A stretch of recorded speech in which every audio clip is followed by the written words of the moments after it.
Today, we will delve into 3 progressively horrifying true stories about people who went to places they weren't supposed to go and paid the ultimate price.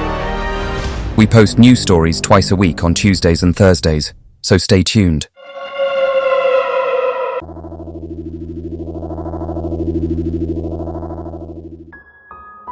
In early 1970s, on a seemingly routine day at Sydney's Kingsford Airport, a Japan Airlines flight was readying for its journey to Tokyo. The crew ensured that every passenger was seated and the captain prepared for takeoff. Among the many faces on board, each absorbed in their own thoughts and anticipation, there was one passenger whose fate was about to change forever. This passenger was Keith Sapsford, a 14-year-old boy from a nearby suburb known for his extraordinary sense of adventure. His life was marked by a relentless quest for exploration and discovery. His thirst for adventure often led him to embark on ventures that most children his age would not even dream of. But, as it turns out, Keith was not an official passenger. In a bold and dangerous move, he had run away from his home and somehow made his way to the tarmac, unnoticed. He saw the Japan Airways flight and sneaked into the aircraft's wheel, unbeknownst to the crew and the travelers inside the plane. While hidden from plain sight, his spot was extremely unsafe, exposed to the outside elements and the mechanics of the flight. As the flight took off, ascending higher into the sky, carrying with it the hidden, unofficial passenger. Tragically, this flight would be marked by an unforeseen event that would later be captured in a chilling photograph. John Gilpin, an amateur photographer, unknowingly captured the moment when Keith, unable to hold on any longer, fell from the aircraft shortly after takeoff. This photograph would later emerge as a haunting reminder of the young boy's tragic end, a poignant testament to the lethal consequences of a daring adventure gone wrong.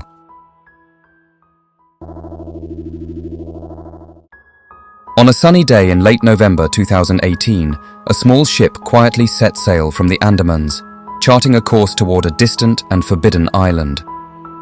This island, known for its strict off-limits status, was not just another spot on the map.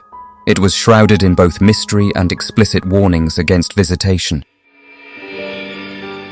Despite the legal prohibitions, the vessel made its way toward the island. This was due to one man on board.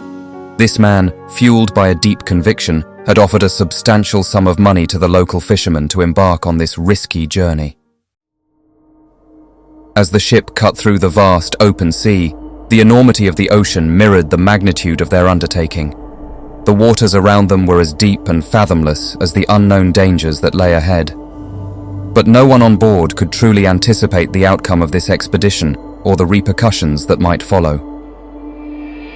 As the ship approached the outskirts of the island, an air of apprehension enveloped the crew. Glancing nervously around, they were acutely aware of the risks, not just from the island itself, but from the possibility of being discovered by the Navy. Being caught would mean certain arrest, a risk they had reluctantly accepted for this clandestine journey. As the forbidden island loomed ahead, its dense forests and untouched beaches served as a stark reminder of its isolation from the modern world.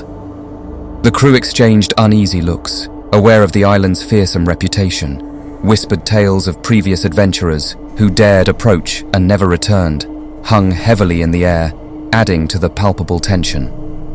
Amidst this apprehensive atmosphere, the man at the center of this expedition prepared his canoe. With a resolve that seemed to overshadow his apprehensions, he carefully placed the canoe in the water. As he began to paddle towards the island, the distance between him and the ship grew, symbolizing the crossing of an invisible threshold into a realm that had remained forbidden for reasons, both legal and moral. John Allen Chow, the man at the heart of this perilous journey, was a 26-year-old American missionary. He had ventured to this forbidden island called the North Sentinel, which is one of the most remote islands in the Bay of Bengal, known for its indigenous Sentinelese tribe. The Sentinelese tribe are among the last uncontacted people in the world and fiercely resist any form of contact with the outside world. The Indian government, in an effort to protect both the tribe from outside diseases and potential intruders, had declared the island strictly off-limits. Chow's mission, driven by a strong Christian faith, was to reach out to the Sentinelese people, to promote his faith. The crew watched silently, as John's canoe became a small speck against the vast backdrop of the island. Suddenly, a chilling scream pierced the air. Their eyes widened in horror as they witnessed a terrifying scene unfold. Before John could even reach the island, his attempt to make contact took a fatal turn. As he paddled closer, a male member of the Sentinelese tribe, vigilant and unwelcoming of any intruders, took aim with a bow and arrow. In a swift and tragic moment, an arrow struck Chow, piercing straight through his heart. His death was instant, a stark and immediate end to his mission. The crew aboard the ship watched in shock as Chow's body was dragged ashore by the tribe's people. His remains were left on the white sands of the island, a grim testament to the Sentinelese tribe's resolve to protect their isolation at all costs.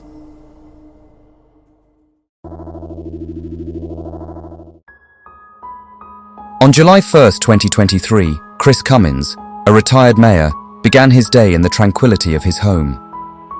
The morning routine was a peaceful affair, brewing a fresh pot of coffee, tidying up around the house, and enjoying the quiet moments of solitude. Retirement had given him the luxury of leisure, a change of pace from his years of bustling public service. Chris cherished these days. With more time on his hands, he often went for walks, frequented local cafes, and reconnected with old friends. These activities filled his days with simple pleasures and a sense of community that he had always valued. On one such morning, with the sun casting a warm glow over the streets of his neighborhood, Chris set out for the Barkingside tube station. The journey was a familiar one, part of his routine to explore and engage with the world outside his doorstep. But little did he know, this particular morning would lead him into a horrifying situation, far beyond anything he could have imagined. On this particular day, Chris decided to change his usual route. In an effort to save time and avoid the hill climb to station in East London, he opted for what seemed like a simple shortcut. This shortcut, a decision that might have appeared practical at the moment, would lead to tragedy. As he approached the pipe, Chris weighed his options. The path he usually took was longer and more strenuous, but this alternative seemed like a quick and easy solution. With a sense of adventure that had not diminished with age, he decided to go for it, thinking it would just be a small deviation from his otherwise routine morning. This shortcut involved crawling beneath a small metal pipe protruding from a wall. Crouching down, Chris began to maneuver his way under the pipe. It was a tight squeeze, but he was confident that he can easily make it through. As Chris Cummins wriggled his way under the pipe, he soon realized that this shortcut was not as straightforward as he had initially thought. The space was more constricting than it appeared from the outside, and halfway through he found himself stuck face down, unable to move forward or backward. Panic began to set in as the old ex-mayor struggled to free himself. The confinement of the pipe, combined with the realization of his helplessness, made every passing second feel like an eternity. He wriggled and pushed, trying to dislodge himself, but it was to no avail. The more he struggled, the more it seemed the pipe tightened its grip on him. With no food or water, and without his phone. To add insult to the injury, Chris had lost his phone just a day before. In a twist of fate, 48 hours after he became stuck, an individual at a night training session at the football club heard his faint cries for help. Mistaking it for noise from the nearby tube station, the person eventually dismissed it after calling out and receiving no response. The following day, another person heard a cry for help and responded, but again, hungry and dehydrated, Chris could not muster the strength to make a loud scream. His weak calls were lost in the distance, leading to another missed opportunity for rescue. Days passed from Tuesday to Saturday, with Chris caught in this alarming state. He prayed and cried out for help whenever he could muster the strength, but his voice barely carried beyond his immediate surroundings. The once mundane journey to the tube station had turned into a life-threatening ordeal. It was at this point that Chris started losing all hope. He quietly prayed and accepted his fate. But it was at this time that Chris's prayers were suddenly heard.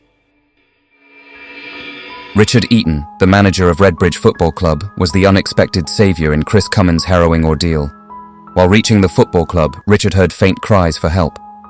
Following the sound, he discovered Chris, trapped and in distress. Acting quickly, he called emergency services and provided water to the dehydrated former mayor until help arrived. Richard's prompt action played a crucial role in saving Chris's life. The doctors had to amputate all toes from one of his feet, but the retired ex-mayor made a full recovery and is grateful for getting another chance in life. Thank you for watching this video. For more content like this, stay tuned and subscribe to our channel. Stay safe, and until the next time.